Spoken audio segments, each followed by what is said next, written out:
Everybody, we have a very special guest for dinner tonight. Oh, hell no.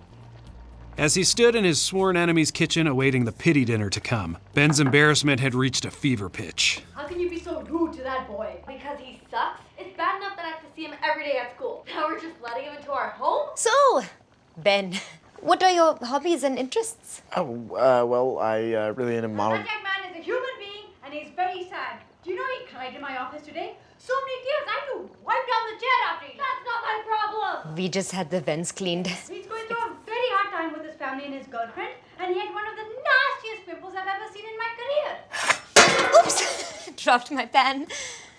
I thought that would be loud for longer.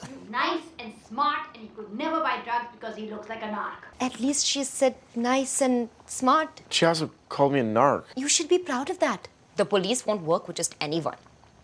It's so good to have you in my home, a place I usually consider a safe haven from my nemesis. Baby, promise you'd be polite. Now, why don't you tell us one thing you learned today at school? I learned that the tangent of theta is equal to the sine of theta divided by the cosine of theta. Extremely. Benjamin, I hear you were on that last-minute Model UN trip to Davis. Oh, it wasn't so last minute for everyone. Some of us spent months preparing for that trip, but Davey came in with no preparation and still became the talk of the weekend. Oh, really? Why was that? If there had ever been a perfect opportunity to nuke Davy back, Oh, well, you know Davey. She's a real firecracker. Oh, no. instead, he decided to stand down. Nothing bad. She just brought a lot of passion to her role as Equatorial Guinea. She truly obliterated the competition.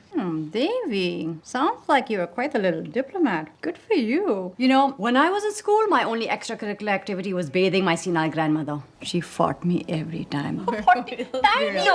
Ben couldn't remember the last family dinner he'd had.